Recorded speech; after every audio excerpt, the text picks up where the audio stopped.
Welcome to another exciting episode of Ruby for the Web. I'm your host and your professor, Dr. John Baugh. So in the previous lectures, we focused on building traditional Rails applications that render HTML pages using controllers, views, templates, forms, and session management. While this is the most common way Rails is taught, modern web development often goes beyond HTML pages and involves exposing data for use by things like JavaScript applications, mobile apps, and external services. These types of systems rely on an API, structured endpoints that deliver data in standard formats like JSON or JavaScript object notation. In this lecture, we take a short break from pages and HTML and build something small, fun, and surprisingly powerful. A Rails-powered JSON API, created entirely from scratch. Instead of generating views and rendering templates, we will return structured JSON responses that other programs could consume. This is a natural extension of CRUD, create, read, update, delete, and controllers, and it gives you a broader understanding of how Rails can be used beyond websites. To keep things simple and enjoyable, we will create a miniature fun facts API.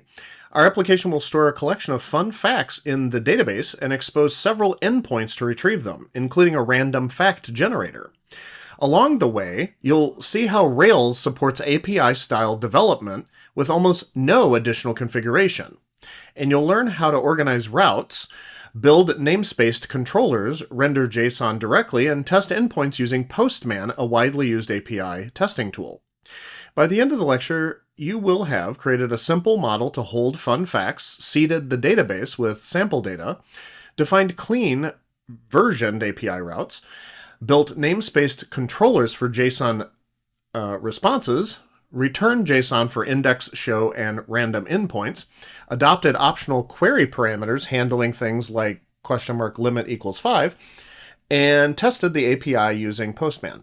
This lecture is intentionally lighter than many of our previous lectures that had deep dives into authentication, sessions, and security.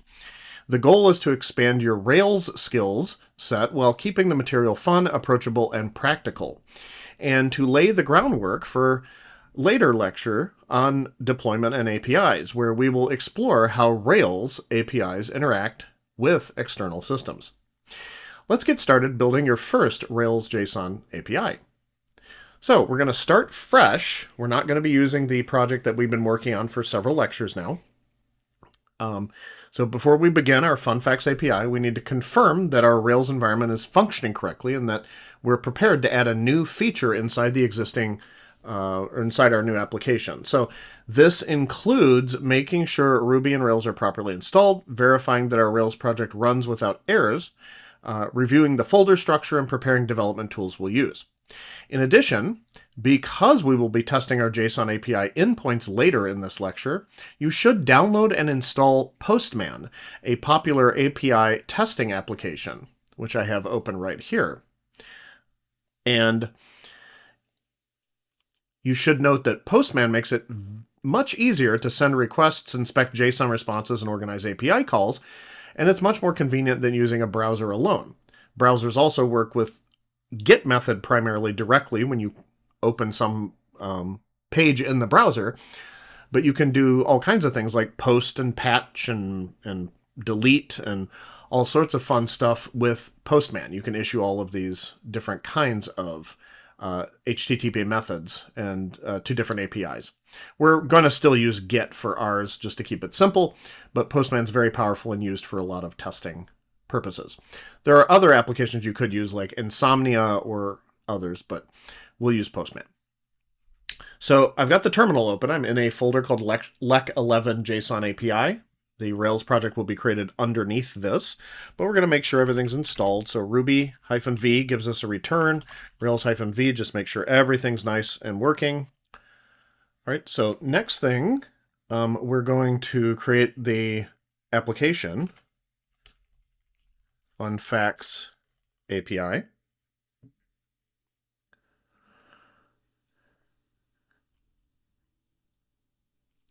Looks like we do have a little bit of an error here.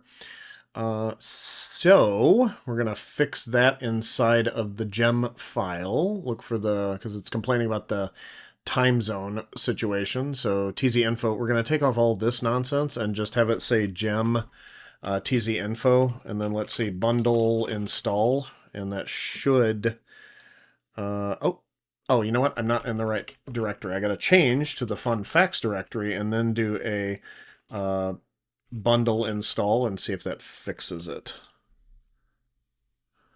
Okay, I think maybe that has fixed it. We will find out shortly. Anyway, so there's another thing we have to do, or it'll complain about the database.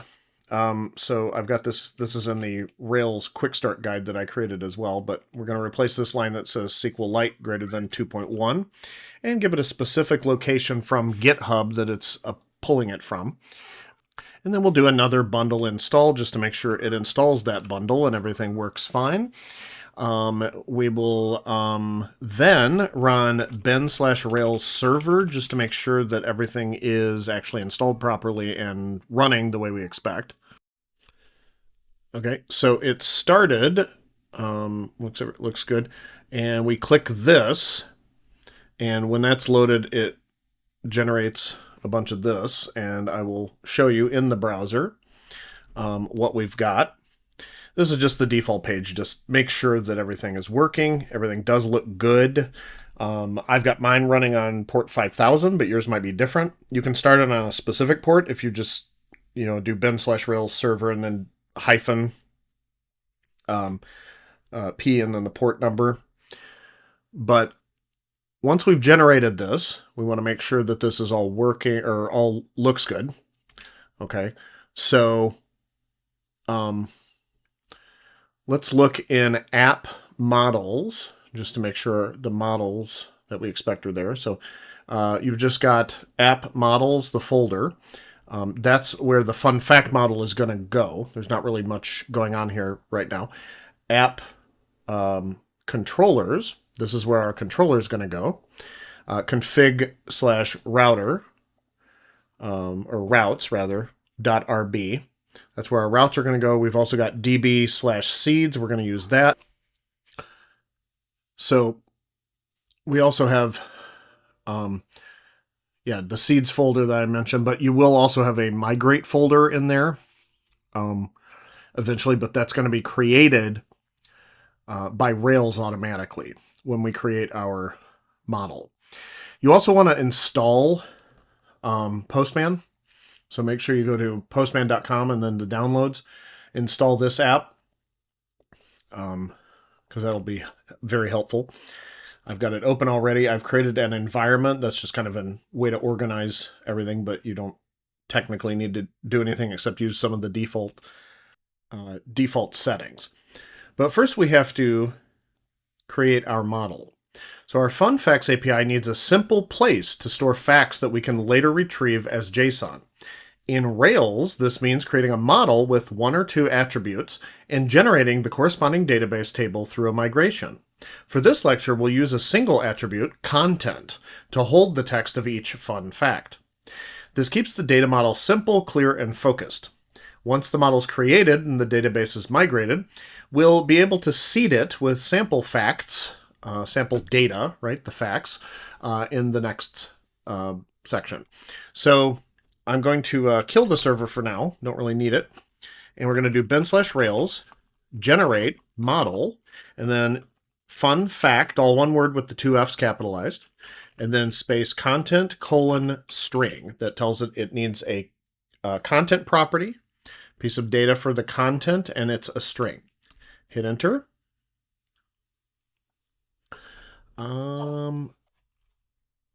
Let me see. Oh, you know what? Bundle install. So it picked up a problem with the gem file. We had not installed it since I updated the SQLite, so there we go. Okay. All right, let's do bin/rails generate model fun fact content string. So that will create several files, but that also includes the app/model fun fact right here, and a migration under the db migrate. Okay, so this is the kind of the auto-generated thing with the date and a bunch of other stuff on it. Now we need to migrate. So you've seen this before. Okay, so you have to apply the migration, bin/rails db migrate. And you should see output indicating that the table was successfully created, which it does. Now let's inspect the app models fun fact. So app models fun fact, which has been generated, it's empty at this point. We're not going to add validations or association here, so simplicity is going to be our goal. Some gotchas for this section is that if you forget to run the migration, Rails will throw errors such as no such table found, fun facts, when trying to access the data. The model name should be fun fact, singular, like we did here. And Rails automatically creates the plural table fun facts. Typos or incorrect capitalization can cause unexpected behavior. If you accidentally misname the model, you can delete the generated files and run the generator again, so Rails is flexible. Now we want to seed the database with sample facts. So this is us actually adding data to this database. So now that the fun fact model and database table exist, we need the actual data that the API can return. Rails provides a convenient mechanism for loading initial data through the db/seeds.rb file. Okay, we'll just delete all the comments, don't really need those. By adding the list of fun facts to this file and running the seed command, we can quickly populate the database with meaningful sample content. This step ensures that we build our API endpoints, we have interesting data to work with immediately, and no need to manually create the records in the console. All right, so open this file if you haven't already. I'm going to save that. I'm going to grab some text from my notes, the code from my notes, and you can pause the video and copy it or make up your own facts. So it's all going to be funfact.create with an exclamation point. You need that. The destroy all at the top makes sure that it clears existing data and doesn't keep adding on it if you run it more than once. But we've got a bunch of facts here, like honey never spoils. Archaeologists found 3,000-year-old honey, and it was, still edible. Wombat poop is cube-shaped. I'm sure you needed to know that. Day on Venus is longer than a year on Venus. Interesting, right? So all kinds of cool stuff. And you can make as many as you like, but I made 10. 10 to 20 makes the testing more fun. So let's run the actual seed so we can put this in the database. So bin/rails space db:/seed, S-E-E-D. Hit enter. And that command just simply executes the... Oh, you know what? We need to save that file first. Let's do it again just to make sure that it got it. Because there was a little white dot next to this, and in VS Code that means it wasn't saved. So we're going to run those. It ran. Looks like everything's good, but we're going to double check. So bin/rails space console. Oops, sorry. That was not what I wanted. Bin/rails space console, not const. Should open the console. And we can then ask the model basically funfact.count, and it should tell us 10, and it does, right at the bottom. Funfact.first, that should give us the first piece of data, and it does. Honey never spoils, archaeologists, blah, blah, blah. And then we can get out of the console. That was just a proof of concept. Some gotchas: if you forget to run dbseed, your application endpoints will return empty arrays or fail when using the random action, which we'll define. Running destroy_all in seeds is optional, but helps when reseeding. Without it, rerunning seeds will create duplicates. Make sure content is spelled correctly and matches your model attributes. If you see name error uninitialized constant, fun fact, you may have a typo in the model name or haven't restarted the console after generating the model. Next up, we need to add API namespaces in the routes. With our fun fact data in place, the next step is to define clean versioned routes that expose these facts as an API, rather than scattering the API endpoints among our existing HTML routes. We'll organize them under a dedicated namespace such as /API/v1. This is a common Rails convention that keeps API paths distinct, makes it easier to version your API, and and it prevents conflict with normal browser-facing routes. In this section, we'll update the config routes to add an API namespace, register the routes for listing and showing fun facts, and define a custom route for retrieving a random fun fact. So open up config/routes.rb. So we're going to go under here. We've got the config folder, which is not inside app, okay? And we're going to go to routes.rb. All right, so we can actually delete everything inside of this except for the Rails application routes draw, do, and the end. Just leave it empty. So we're going to add our API routes inside that main block. Now, inside this, what we're going to do is I'm going to add some code here. You can pause the video if you need to. I'm going to tab it in here. So that right there, with the namespace API do and namespace v1 do, etc., are the routes that we're adding. So with that code, it will add the get API v1/fun facts, the API v1 fun facts, and then with an ID, or the app v1 fun facts/random, where we can get a random fun fact. Now in the terminal, we want to make sure that the routes exist. So bin/rails routes, and then pipe it to grep, and then look for fun facts, okay?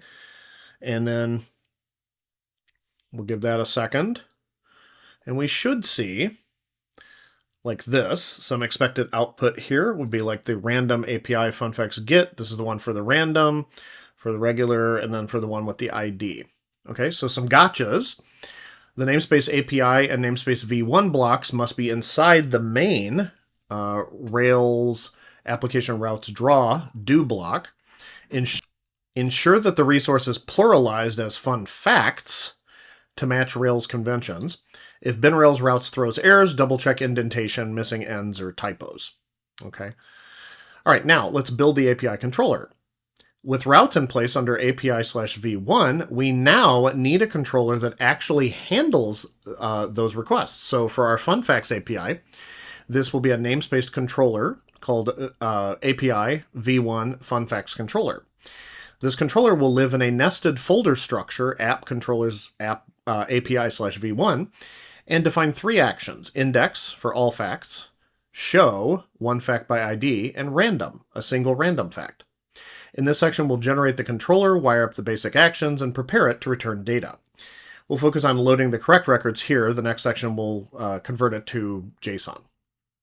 Okay, so let's create the controller. And the way we're going to create the controller is bin/rails space generate controller, and then API/v1/fun facts with an S, index space show space random. Okay, you can copy that. All right, and now hit enter. That shows the index, show, and random are the methods inside. And that's going to create, among other things, the app controllers API v1 fun facts and some view files as well, which we're not going to use because we're interested in the API, not the views. We're not making a full site here. So let's go into app controllers. I'll close config here. App controllers and API v1. Okay. VS Code has actually kind of collapsed this here because there's nothing else inside of API except for v1, but it is two folders. It's one inside the other. And we're going to open up specifically fun facts controller, which was generated, and you'll notice there's three methods there. The module nesting matches the namespace we added in config routes. That's why we have this at the top. If you're using an older version of Rails, it might look a little bit different and use a module specifically, but the class nesting is really what it's doing here. Now, we're going to load the data in each action. So we're going to update each action so it finds the appropriate records. We'll set instance variables, or we'll set some variables for now, and that will return some JSON after that. So let's see what happens. I'm going to actually copy the code in my notes, and I'm going to paste it here. It's not a lot to type, so I think it's not very much. But you've got the index, where you set fun_facts to all. Here you do fun fact find, and then here we do fun fact all sample. This is just going to be simple for now. We'll refine it later if needed.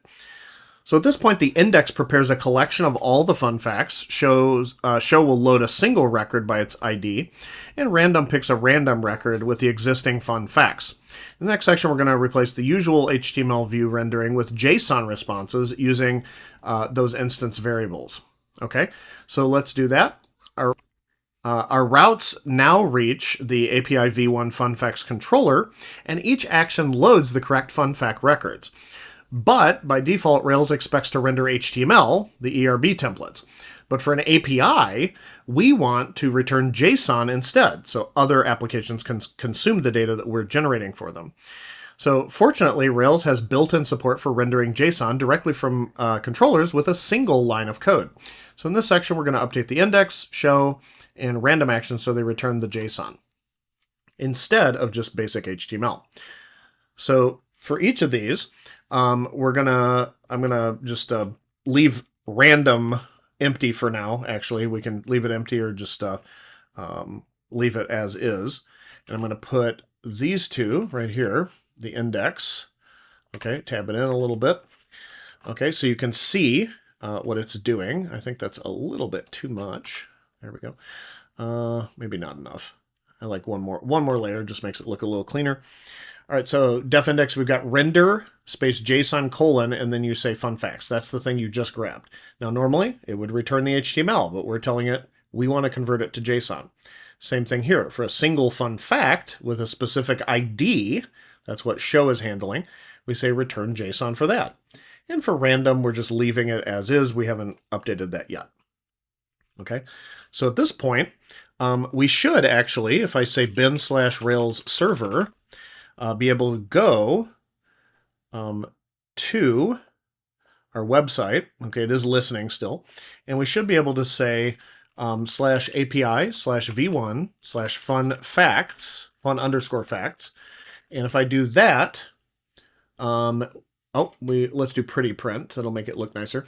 Oh, this isn't doing it in, that wasn't doing it in Chrome. Let's get this in Chrome because Chrome is nicer. Oh, maybe it was. Okay, so we want it to pretty print it. So you'll see I can see all these JSON elements. These are the elements we created, right? They have an ID which is added automatically and created at, updated at, and then the property we added was content, right? That's the one that we're actually interested in. So another service could now consume this, take it in, and use that data. They just have to parse that data out properly, and usually there's plenty of libraries to do that. Now we can also do fun fact / a specific ID. Each of these has IDs, as you can see. Let's do ID 5, and we should get the wombat poop being cube-shaped. And indeed we do. We pretty print it, and there it is, right? Your favorite fact, right? So the other thing we might want to do, if we do random, we're probably not going to get what we expect. It's just a basic file because we haven't updated it yet. Alrighty, let's go back here. Now we're going to add query parameters for things like limiting. So many APIs allow the client to control what data is returned by passing query parameters in the URL.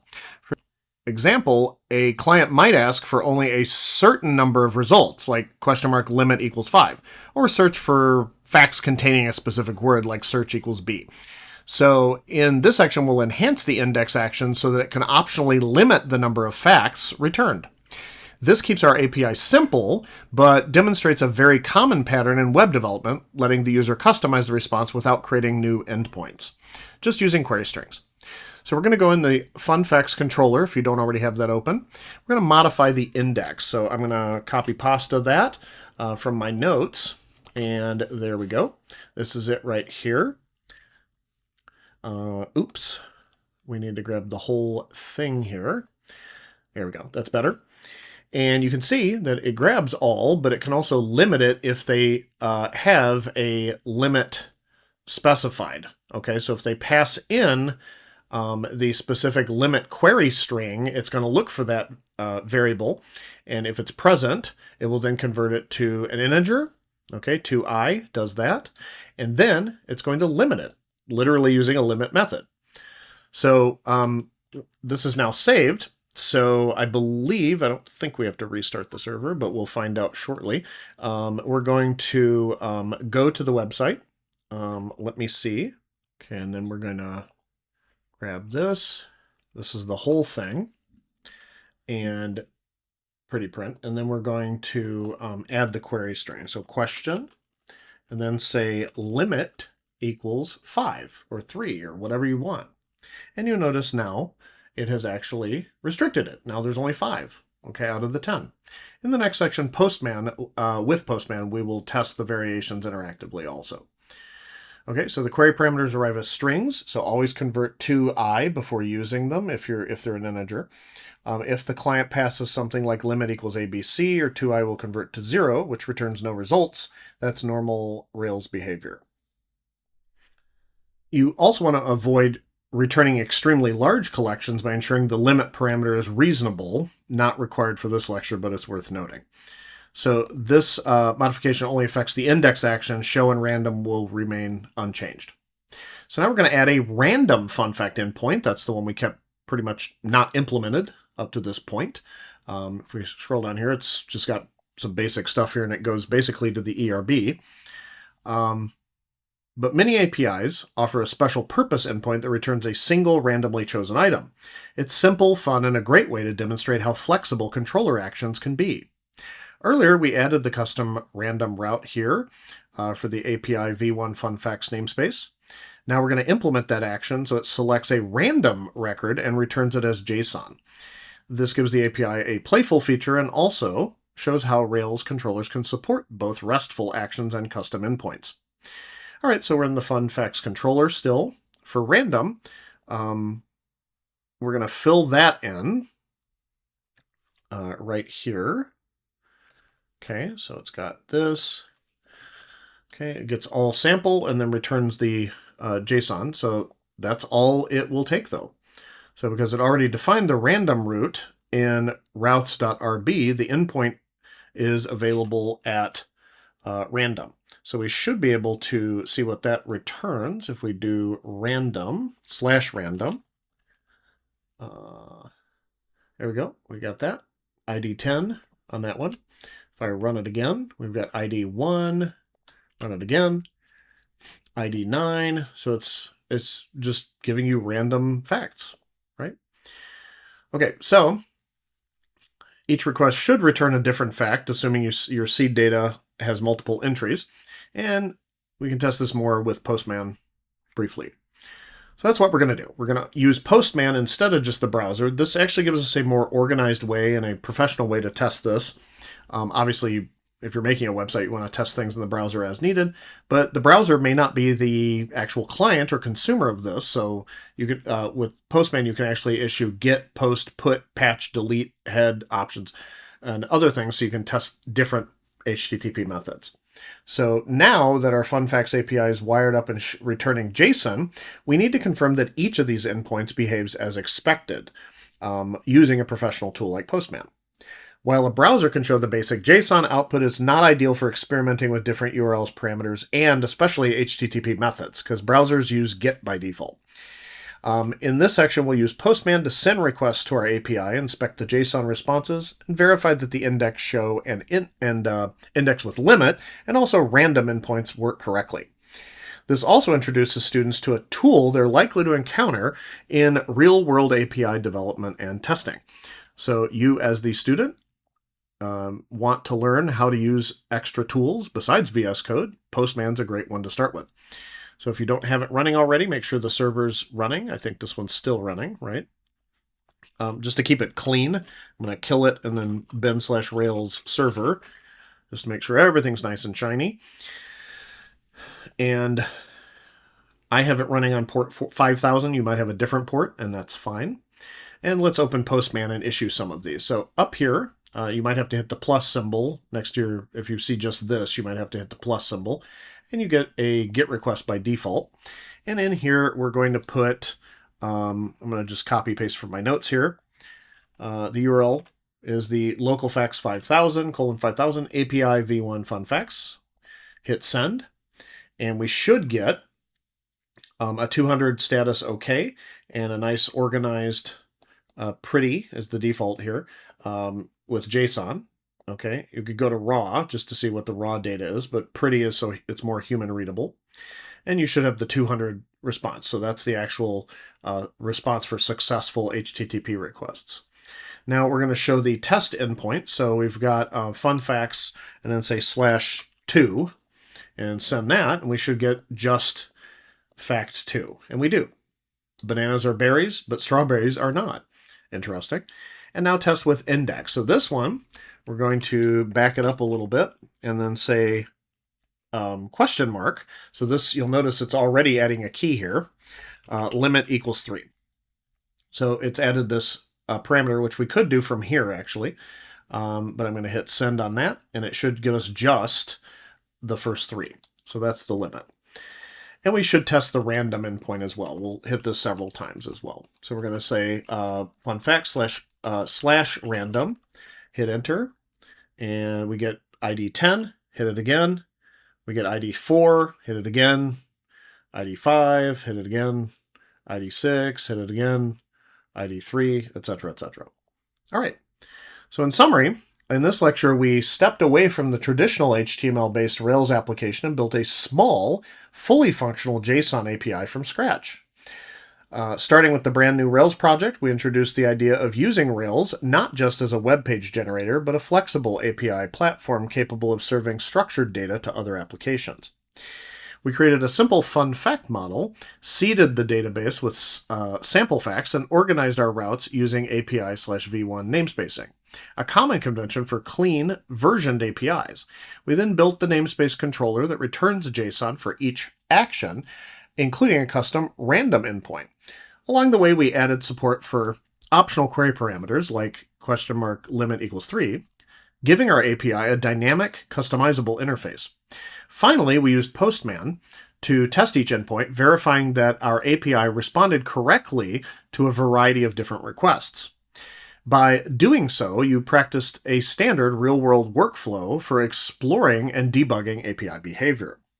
You now know how to create a Rails model for API backend, seed the database with sample records, define clean versioned API namespaces, build a namespace controller for JSON responses, render the JSON using Rails built-in tools, accept query parameters, add a fun custom endpoint /random, and test API endpoints using Postman. This lightweight but complete example demonstrates how Rails can act as a back-end data service, powerful enough for production APIs, yet simple enough to build into a single lecture.